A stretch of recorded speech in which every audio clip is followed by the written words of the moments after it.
a donde quiera que vayas y donde quiera que estés. Como familia estamos conectados. Y hoy, más que ayer, nos conectamos para estudiar juntos la Biblia, como familia de Centro Bíblico El Camino.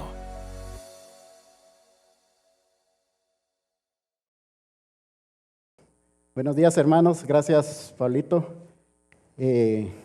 Pablito, como así. Pero es por el cariño. Gracias, Pablito, por la introducción. Buenos días, hermanos. Es de verdad un gusto para mí poder estar con ustedes hoy de nuevo y compartir este tiempo, compartir la palabra del Señor. Y bueno, traigo para hoy dos anécdotas sobre el enojo. Lo único malo tal vez es que yo soy el protagonista de esas anécdotas, entonces puede ser que estén un poquito adornadas. Y cuenta la leyenda pues que de pequeño yo era canelita fina, como diríamos. Le digo leyenda porque no puedo dar ni fe ni legalidad de esto, pero era canelita fina. Y lastimosamente no recuerdo bien por qué yo estaba enojado en esos momentos, pero el punto es que estaba enojado. Y resulta que un día, yo pequeñito, pues estaba saliendo del colegio y mi abuelita fue a traerme. Por alguna razón yo estaba haciendo berrinche, tal vez no quería irme del colegio, que es poco probable, o tal vez no quería irme con mi abuelita. La cuestión es que estaba en pleno berrinche y lo que yo hice, mi solución para ese momento fue tirarme al piso. Me tiré ahí en la calle, en plena calle, y me tiré al piso y no me levantaba. Mi abuelita en medio de esto, pues no sabía qué hacer, luchando contra mí, cargando mi bolsón. Y dicen que lo que hizo fue llevarme arrastrado hasta la casa, ¿no? Desde ese entonces ya no quería irme a traer al colegio. Por supuesto, ese berrinche no pasó desapercibido, no pasó por alto. Me castigaron y mi actitud ante el castigo era pues ponerme más enojado. Me ponía más bravo. Me mandaban a mi cuarto, me encerraban en el cuarto y yo tomaba una actitud de, a ver quién puede más. Entonces me ponía a patear la puerta. Esa no fue la única ocasión, muchas veces pateé la puerta. Y por supuesto, esas cosas tampoco pasaban desapercibidas. Recibía un buen castigo, un buen regaño, con todo y nalgadas. Y bueno, y desde pequeño no he estado libre de enojarme o de molestarme. Y he aprendido varias lecciones. Algunas por las malas, por ejemplo. Pero he aprendido a no reaccionar tan así, tan en un estallido, ¿verdad? Y hoy por hoy trato como que calmarme, tomar mi distancia, calmarme antes y luego pues platicar del tema. Y la segunda anécdota que les traigo es una ocasión donde yo creo que logré justamente eso, logré calmarme, tomar mi distancia, aunque aún dudo si fue la mejor opción. Y resulta que es más reciente, ya estábamos saliendo con Ruth. Y bueno, veníamos de una cita, venía yo manejando en el tráfico y veníamos discutiendo. Por alguna razón veníamos discutiendo. Para los que me conocen, tengo una característica. Y esta es que me gustan las cosas bien hechas. Y mucho mejor si se hacen como yo digo. Entonces, esa característica salió a relucir en medio de la discusión. Y pues yo no di mi brazo a torcer. Ninguno de los dos se dio y los dos terminamos enojados. ¿Se imaginan ese carro de regreso? Pues una tumba. Bueno, finalmente llegamos a su casa. Me paré enfrente de su casa y estábamos los dos ahí sentados, Ruth a la par mía. Ahora, Ruth sabía que yo estaba enojado, sabía que me gusta como que ponerle una pausa y después platicar, pero Ruth es distinta y a Ruth le gusta tratar el tema en el momento. Ahorita, sí. Entonces estaba ahí sentada, se queda un ratito esperando y como yo no dije nada, entonces se baja, pasa enfrente y se viene a parar aquí a la par de la ventana. Entonces yo con un poquito de miedo, pues bajo el vidrio, solo como así, le doy el celular, ¿no? No, pues entonces se para aquí a la par, bajo el vidrio y lo único que le digo es, bueno, ahí platicamos después. Y me fui, ¿verdad? Me fui de ahí, la dejé ahí parada frente a su casa, me fui. Bueno, de nuevo, en el trayecto hacia mi casa, pues iba pensando dentro de mí, iba diciéndome a mí mismo, que bien manejaste la situación. Eres una máquina de calma, de quietud, de manejo de estrés, de manejo del enojo. Y en eso suena el teléfono. Entonces yo veo, y es Ruth llamándome. En ese momento, hermanos, mi otro yo, el que me andaba echando porras, se fue a esconder. Yo contesto y pues Ruth me está llamando doblemente enojada. Una por la situación, lo que había pasado, y otra porque la dejé parada ahí con la palabra en la boca.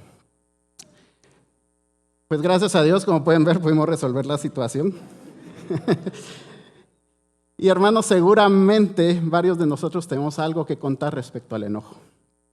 Porque hermanos, no es nada raro estar enojado, sentir esa emoción y reaccionar de acuerdo a lo que estamos sintiendo o lo que está pasando. En los últimos 2 años, posiblemente el enojo ha sido una de las emociones que ha estado a flor de piel. Un estudio realizado por la Sociedad Argentina de Pediatría en niños y jóvenes de 6 a 18 años dice que durante la pandemia 77% se mostraron enojados, porque extrañaban a alguien, porque sentían miedo, por la incertidumbre, preocupados por el virus, por la economía, el trabajo. Ahora estos 2 últimos seguramente no era tanto de ellos, sino un sentir de los padres y lo que estos padres expresaban. Y sin ir tan lejos, en Guatemala, durante mucho tiempo la noticia en los medios fue el aumento de la violencia doméstica y contra la mujer. Datos de la Policía Nacional Civil señalan que durante los primeros meses del 2021 se recibieron más de 7,000 denuncias de violencia intrafamiliar, representando un incremento del 51% comparado con esos mismos meses en el 2020, cuando estaba por iniciar la pandemia. Y por supuesto no pueden faltar los videos en las redes sociales de amenazas o incluso asesinato, y videos en medio del tráfico donde el estrés, no sé, se empiezan a pelear, videos aún de autoridades peleándose en la calle. Y tan solo hace 4 días, algo muy, muy reciente, el conflicto que se avecina, ¿no? El conflicto y la guerra entre Ucrania y Rusia. Y ya empiezan a abundar también publicaciones, empiezan a abundar tweets, empiezan a abundar videos de resentimiento, de venganza, de odio hacia uno u otro país. Y ejemplos como estos lo que hacen es dejar en evidencia que cuando enfrentamos el cambio, cuando estamos estresados, cuando enfrentamos una enfermedad o cuando sufrimos o cuando enfrentamos la pandemia o ante el mal, pues recurrimos al enojo. Una emoción que se nos ha pintado como mala, que no deberíamos estar sintiendo, deberíamos evitar, y una emoción que tal vez o seguramente no sabemos manejarla. Y muchas veces perdemos de vista que el enojo es parte no solo de nuestra naturaleza, de nuestra humanidad, sino también parte de nuestra imagen de Dios. Pero ¿qué es el enojo? ¿Qué entendemos al respecto? Bueno, de acuerdo con la psicología, el enojo es parte de las emociones básicas. Es un sentimiento de hostilidad, indignación hacia algo o alguien, derivado de que nos sentimos afectados, atacados o lastimados. Sentimos que se nos ha hecho una injusticia, o tal vez no directamente a nosotros, pero a alguien que queremos. Y el enojo regularmente lo expresamos de 2 maneras. Un agresivo explosivo, cuando la persona estalla sin importarle las consecuencias de sus actos, como ponerse a patear la puerta. O agresivo pasivo, la persona no explota, no estalla, pero muestra su enojo de otras formas. Y sobre todo va guardando resentimiento y rencor. Sin embargo, el enojo es una emoción totalmente normal y hasta saludable. saludable, podríamos decir, porque estamos tan relacionados con los efectos del enojo, la cara roja, taquicardia, tal vez dificultad para respirar, aumenta la presión arterial, se desequilibra el sistema inmunológico, dolores musculares, dolores de cabeza, y nos cuesta pensar que puede ser saludable. Pero algunos estudios recientes sugieren que la ira y las emociones relacionadas, como la frustración o la irritación, también pueden traer algunas ventajas. Es una fuerza motora, dicen. Es una emoción que se activa fisiológicamente. Aumenta la fuerza, la potencia y la precisión. Y se hizo un estudio, un experimento en jugadores de la NBA, también en jugadores de hockey, y se vio que aquellos que tenían un tiro libre, por ejemplo, después de una falta flagrante, anotaron más que cuando tenían tiros libres por cualquier otro tipo de falta. Lo que nos sugiere es que si algún día estamos en chamusca y estamos en un 21 o estamos por tirar un penal o un tiro libre, pues deberíamos estar un poco enojados. Mejora la persistencia y la perseverancia ante los desafíos e incrementa la creatividad para resolverlos. Así que el enojo puede mejorar nuestro desempeño y inspirarnos a avanzar. Ante este tipo de resultados, detallan los estudios, es importante saber cómo canalizar la energía que surge del enojo. Un sentido de perspectiva es importante cuando se decide expresar el enojo a los demás. La clave, dicen, es la moderación. Si el enojo en sí mismo no es ni malo ni bueno, es una emoción, el problema no es experimentarlo, el problema está en su reacción o la dirección a la que éste nos encamina, a la que éste nos impulsa, hacia dónde o quién canalizamos nuestro enojo. La invitación de hoy, entonces, hermanos, es a pensar de manera distinta sobre el enojo. Vivimos en un mundo y una sociedad cuyo objetivo es ser feliz. Y para lograrlo ha puesto al enojo en esta categoría de lo malo. Es malo estar enojado. Sin embargo, es una emoción con la que vivimos. Ha estado y seguramente estará en nuestras vidas. Quiero que veamos entonces dos maneras o dos herramientas en las que podemos luchar contra el enojo. Y realmente no luchar contra el enojo, sino luchar contra el pecado al que este enojo nos puede llevar. Entonces, para luchar contra el enojo, tenemos que envolverlo en misericordia, cubrirlo en una capa de misericordia. Y segundo, vivir en perdón. Para evitar que el enojo nos lleve a pecar, debemos envolverlo en misericordia y vivir en perdón. Con esto en mente, pues exploraremos la perspectiva bíblica. Por favor, les pido que tengan ahí a la mano la lectura de hoy, Efesios capítulo 4, versículo 25 al 32. Efesios capítulo 4, 25 al 32. Efesios es una carta muy práctica y el pasaje que leímos hoy pues se mantiene fiel a esto. Encontramos que hay diversas acciones a las que somos llamados y también vemos que hay un factor común. Si hacías esto, pues ya no lo hagas. Ahora haz esto. Sin embargo, debemos ver que hay un versículo en especial que llama nuestra atención en este momento. Enójense, pero no pequen. No se ponga el sol sobre su enojo, ni den oportunidad al diablo. Versículo 26. Enójense, pero no pequen. Y debe llamar nuestra atención en primer lugar porque calza como anillo al tema de hoy.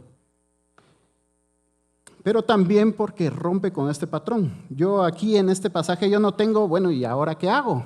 ¿Verdad? Si me enojaba, ahora haga esto. No es así el pasaje. Entonces, ¿qué hago con mi enojo?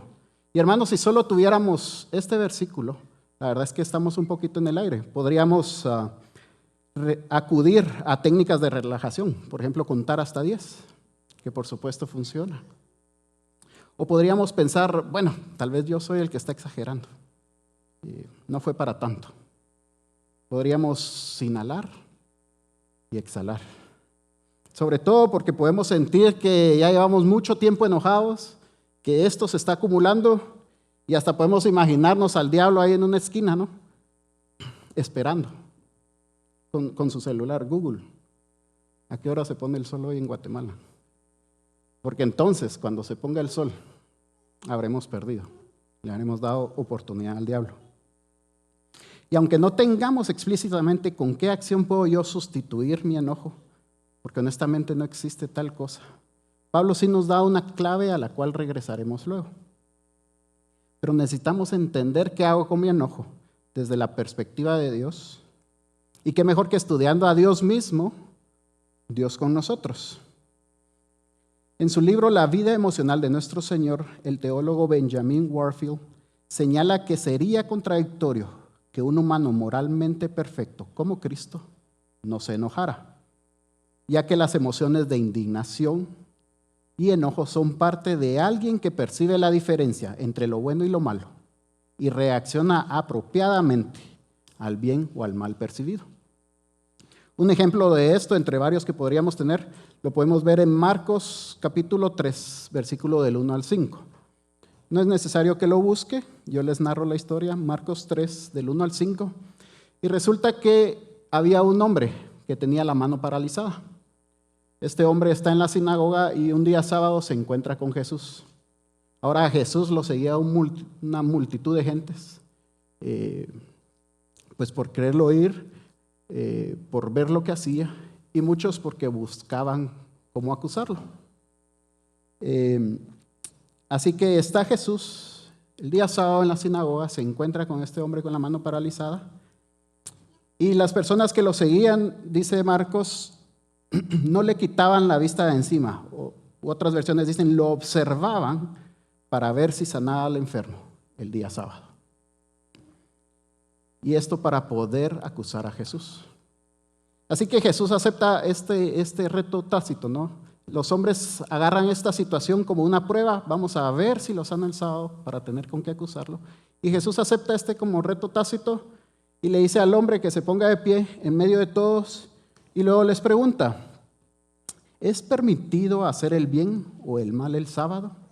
¿Salvar una vida o matar? Pero todos se quedaron callados.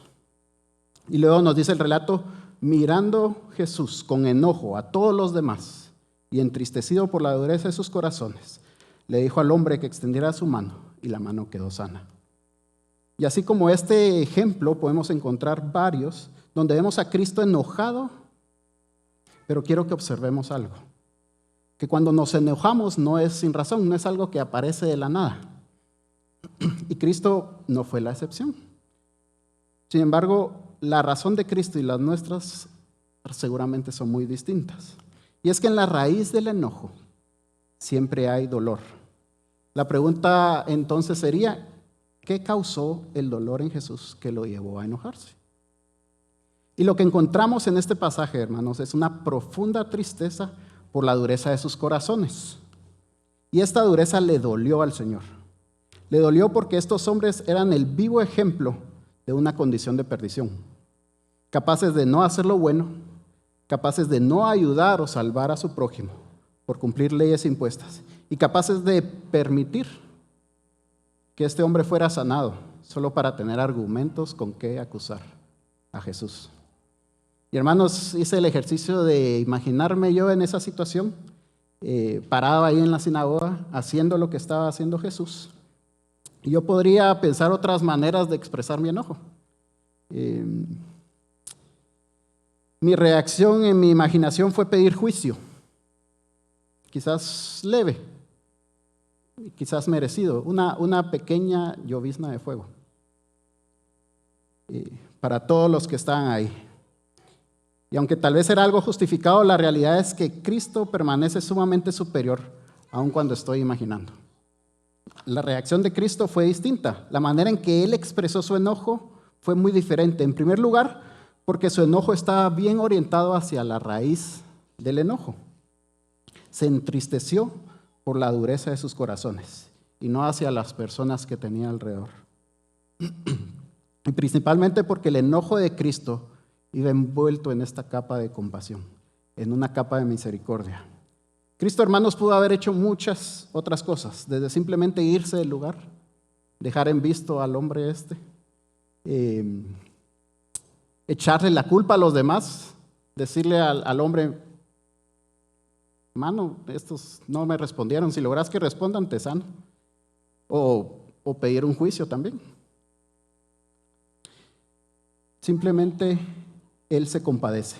A pesar de detectar el mal en los corazones, la dureza de corazón, a pesar de detectar que lo que querían era ponerle una prueba, que lo que querían era tener argumentos en su contra, Cristo trae sanidad. No le importó si este era el elemento con el que lo iban a acusar.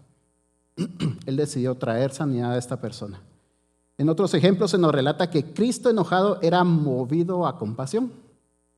Warfield concluye su análisis diciendo que el enojo de Jesús no es simplemente la otra cara de su piedad, es la justa reacción a la presencia del mal. Pero en la medida que Jesús ardía de ira, en la misma medida se derretía de piedad. Y de estas dos emociones procedía su verdadera misericordia. Hermanos, el enojo no es pecado. Es una reacción justa y natural para los males que nos afectan, para injusticias cometidas, para el sufrimiento de la pandemia o de la enfermedad. Les comentaba que intenté imaginarme en esa situación y me encontré pidiendo un castigo contra los que estaban ahí. Y resulta que en este ejercicio también salió a escena una pregunta. ¿Por qué estaba yo ofendido en mi imaginación? ¿Era la misma razón, la misma raíz del enojo que tuvo Cristo? ¿De dónde venía mi enojo? La respuesta se pueden imaginar, pues no eran las mismas. Y entonces, hermanos, un entendimiento correcto de nuestro enojo, de nuestra emoción, debe ir acompañado de una reflexión de la raíz de ese enojo. ¿De dónde viene ese enojo? Debemos entender esto. Y estas preguntas, pues no aplican solo en un escenario imaginario, aplican para cada uno de nosotros hoy. ¿Es acaso que estoy enojado contra mi hermano, mi hijo, mi esposa, mis padres, mi amigo? Tal vez porque mi orgullo se vio tocado, porque mi yo se vio lastimado. ¿De dónde viene nuestro enojo? ¿Cuál es su raíz?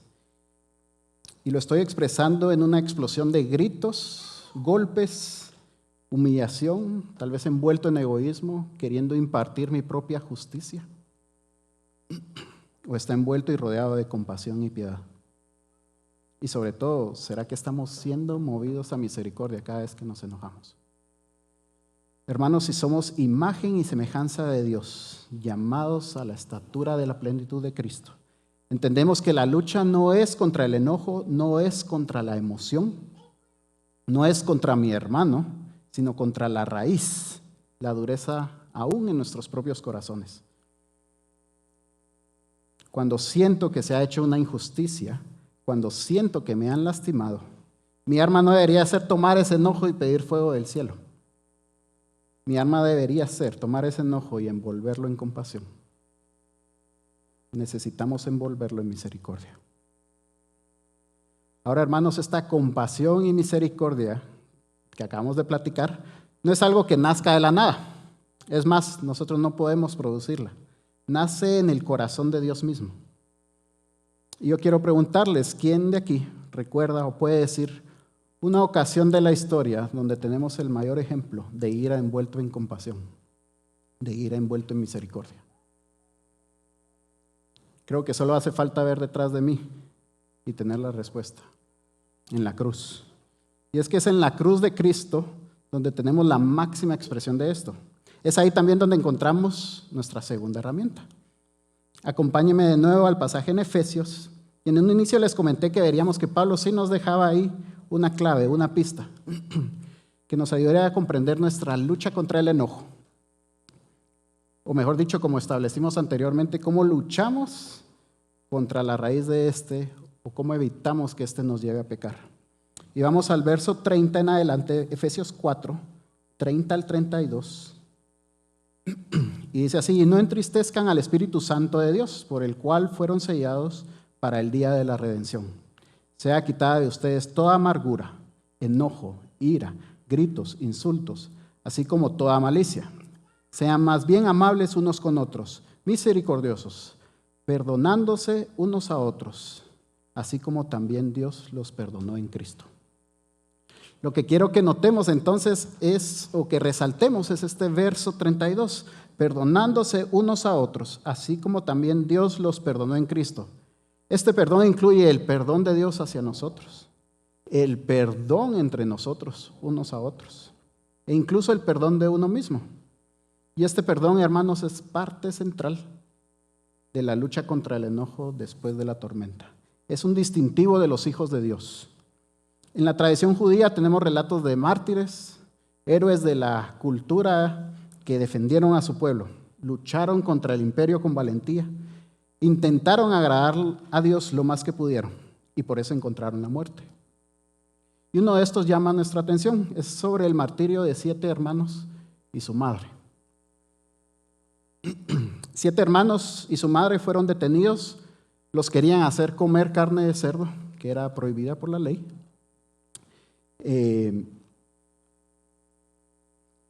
Y el rey, al ver que no hacían caso, sino se mantenían firmes en no comer carne de cerdo, se enfureció y los empezó a torturar. Y de esta manera los fue matando uno a uno a estos hermanos. Llegó el turno del más joven, tuvo oportunidad de hablar y lo que dijo fue: tú, dirigiéndose al rey, tú impío, el más criminal de todos los hombres, no te enorgullezcas sin razón, ni te llenes de vanas esperanzas para levantar tu mano contra los siervos de Dios. Aún no has escapado del juicio del Señor Todopoderoso, que todo lo ve. Nuestros hermanos, después de soportar un sufrimiento pasajero, gozan ya de la vida eterna que Dios ha prometido. Tú, en cambio, recibirás de Dios el castigo que mereces por tu orgullo. Yo, lo mismo que mis hermanos, entrego mi cuerpo y mi vida por las leyes de nuestros antepasados, y suplico a Dios que tenga pronto compasión de su pueblo, y que con calamidades y castigos te obligue a ti a confesar que Él es el único Dios. Enfurecido ante estas palabras, pues el rey lo torturó con mayor crueldad a este que a los otros. Así murió el muchacho. Finalmente, después de sus hijos, murió también la madre. Un relato de valentía, relato de héroes del pueblo que no cedieron, que no violaron las leyes de sus antepasados. Pero este muchacho, lleno de dolor, tal vez enfurecido por lo que estaba sucediendo, incluso con odio hacia el rey, lo que pide es juicio, castigo, calamidad, tormento para él y sus descendientes. Tú, impío, el más criminal de todos los hombres, no has escapado del juicio del Señor. Qué relato, ¿no? Hasta pone la piel chinita. Sin embargo, hermanos, aún con la valentía, el heroísmo que podemos ver en esta historia, es un relato tan, pero tan distinto al de la cruz. Jesús, después de haber sido torturado, azotado, latigado, con una corona de espinos sobre su cabeza, humillado, golpeado, cargado la cruz y estando ahí crucificado, Jesús, al igual que el joven de la historia, pronuncia unas palabras: Padre, perdónalos. Padre, perdónalos porque no saben lo que hacen. Hermanos, si el relato de aquel joven nos pone la piel chinita, este relato de la cruz debería ponernos de rodillas. Y es que el perdón en la cruz, por supuesto que nos salva del pecado, nos da redención, nos restaura ante Dios, pero también nos habilita para tener y mostrar esa misma misericordia, para tener y mostrar ese mismo perdón. La cruz, hermanos, nos llama a una vocación, a un estilo de vida. David hace 2 domingos nos recordaba la historia de misioneros asesinados en Ecuador. Y cómo años después, Steve, el hijo de uno de ellos, continuó con la misión de su padre. Pero yo me pregunto, ¿cómo fue Steve capaz de ir a esa selva y ver cara a cara a los asesinos de su padre? Aquellos que en un ataque de furia les mataron. Pues porque Steve entendió el mensaje de la cruz. Él vio el ejemplo de Jesús y lo hizo su vocación. Steve, como nos dice Efesios, perdonó a los asesinos de su padre, así como también Dios lo perdonó a él en Cristo. Hermanos, como siempre la Biblia nos reta. ¿Cómo estamos expresando nosotros nuestro enojo? ¿Lo hacemos con perdón o lo hacemos como el joven mártir pidiendo juicio? Y más que esto, ¿hemos entendido el mensaje de la cruz? ¿Confesamos a Jesús como Señor y Salvador y vivimos nuestro cristianismo perdonando? ¿O porque ya fui perdonado, solo estoy esperando a a que el Señor vuelva o me lleve al cielo. Estamos viviendo de acuerdo con el llamado de la cruz. Estamos viviendo una vida que perdona. Para evitar que nuestro enojo nos lleve a pecar, debemos cubrirlo o envolverlo en misericordia. Necesitamos vivir y actuar de acuerdo a la cruz. Necesitamos vivir en perdón. El resultado de esto, hermanos, es una comunidad que vive el ejemplo de Cristo y que cumple con el propósito de Dios. Vayamos de nuevo a nuestro pasaje en Efesios, capítulo 4, y vamos a leer un poco antes, del verso 21 al verso 24. Y dice, Efesios 4, 21-24, si en verdad lo oyeron y han sido enseñados en él, conforme a la verdad que hay en Jesús, que en cuanto a la anterior manera de vivir, ustedes se despojen del viejo hombre, que se corrompe según los deseos engañosos, y que sean renovados en el espíritu de su mente y se vistan del nuevo hombre, el cual en la semejanza de Dios ha sido creado en la justicia y santidad de la verdad. Por la cruz de Cristo, hermanos, y porque hemos sido enseñados en él, nosotros somos capaces de vestirnos de nuevo hombre, vestirnos de nueva creación, para formar juntos, junto a mi prójimo, junto a ustedes, una comunidad unida y que vive en un mismo espíritu. Esto lo podemos ver también ahí mismo en la carta de Efesios en el contexto, y les pido que vayan al inicio, los versos del 1 al 6, capítulo 4, versos del 1 al 6, y dice, les ruego que ustedes vivan de una manera digna de la vocación con que han sido llamados. Esta es la vocación de la cruz. Que vivan con toda humildad y mansedumbre, con paciencia soportándose unos a otros en amor, esforzándose por preservar la unidad del espíritu en el vínculo de la paz. Hay un solo cuerpo y un solo espíritu, así como también ustedes fueron llamados a una misma esperanza de su vocación. Un solo Señor, una sola fe, un solo bautismo, un solo Dios y Padre de todos, que está sobre todos, por todos y en todos. Cuando tenemos frente a nosotros estas palabras, podemos ver claramente que todas las instrucciones en nuestro pasaje de Efesios están dadas para el beneficio de la comunidad, el beneficio de los creyentes. Somos un solo cuerpo, un solo espíritu, un solo Señor. Ahora, nuestra lectura original de Efesios, es decir, del verso 25 al 32, debería adquirir una luz distinta. Dejamos a un lado falsedad y hablamos verdad.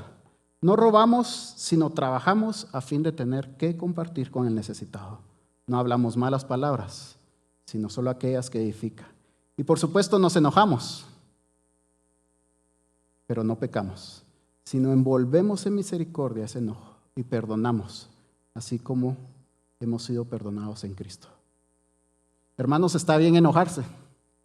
Está bien enojarse por la pandemia, por el sufrimiento, por las injusticias que vemos o que se cometen en nuestra contra. Porque todo eso es importante, porque nos dolió. Nos dolió emocionalmente, psicológicamente, físicamente, porque no es cualquier cosa.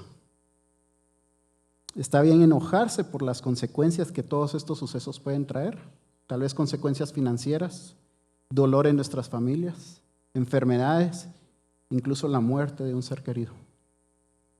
Está bien enojarse contra la maldad cometida en mi contra, por mi hermano, por mi prójimo. Está bien enojarse por mis propias equivocaciones o cuando sé que he actuado mal.